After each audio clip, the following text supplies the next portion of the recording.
Davao City, Philippines, isang highly urbanized city sa rehiyon na isla ng Mindanao. Dito matatagpuan ang pinakamataas na bundok sa Pilipinas, ang Mount Apo.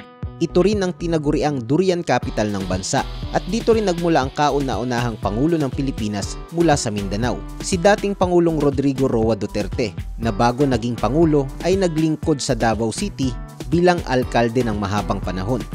Sinundan naman ng kanyang mga anak ang pagsabak sa politika, sina Paulo Duterte na naging mambabatas ng unang distrito, si Bastian Baste Duterte, ang kasalukuyang alkalde ng lungsod, at si Inday Sara Duterte, ang kasalukuyang vice-presidente ng bansa. Masasabing dahil sa kanilang pamumuno kaya naging matiwasay at maunlad ang lungsod ng Davao. Kaya naman kamakailan base sa Nambeyos ay itinanghal bilang ikalawang pinakamalinis na syudad at ikatlong pinakaligtas na syudad sa Southeast Asia at isa rin ito sa mga lugar na may pinakamababang crime rate sa Pilipinas.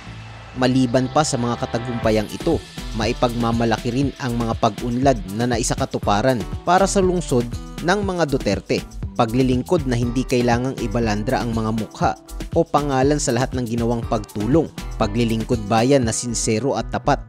Ilan sa mga ito ay ang No Smoking Ordinance, 911 Emergency Hotline, State-of-the-Art Security Command Center, ang nagpapatuloy na pagkakaroon ng wireless streets, safe dahil maaari kang maglakad ng hindi nag-aalala sa sino mang snatcher o masasamang loob, drug-free, at ang ipinagmamalaking Davao Coastal Road.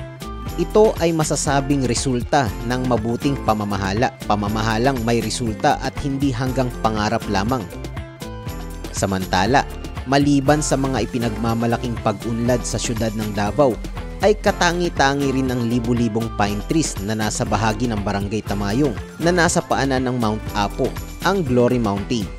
Taong 2003 sa layuning maisalba ang kalikasan, sinimulan ni Pastor Apollo C. Quiboloy ng The Kingdom of Jesus Christ at ilang mga volunteers ang massive pine tree reforestation sa nakakalbong bahagi ng lupa dahil sa pagkakaingin na nagdudulot naman ng matinding pagbaha sa Kalinan District dahil wala ng mga punong pumipigil sa pagdaloy ng tubig baha.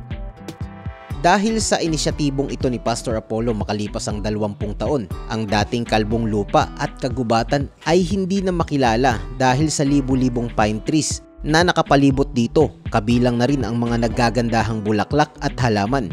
Bilang isang visionary leader o isang tao na may positibong pananaw para sa hinaharap, ito ang nakita ni Pastor Apollo sa lugar na ito. Pananaw na sinamahan ni Pastor Apollo at ng mga volunteers na naniniwala sa kanyang layunin at gawa. Ito ay malaking patunay na walang imposible at kaya ng bawat Pilipino. Lahat ng mga bagay na sinira ng pang-aabuso sa kalikasan o sa tao ay maaaring maisaayos o maibalik sa dating anyo. Bakit? Dahil nagawa na ito ni Pastor Apollo. Ngayon ang Glory Mountain ay maihahambing na o hihigit pa sa ganda ng ibang lugar, di lamang sa Pilipinas kundi sa ibang bansa, at tunay na may pagmamalaki dahil ito lamang ang lugar na may pinakamaraming pine trees sa Davao City.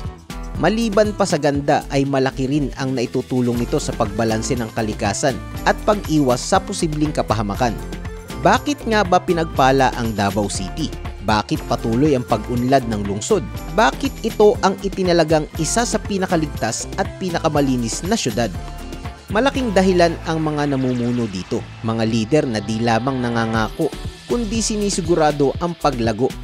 Ito ang Davao City, malinis, ligtas, maunlad.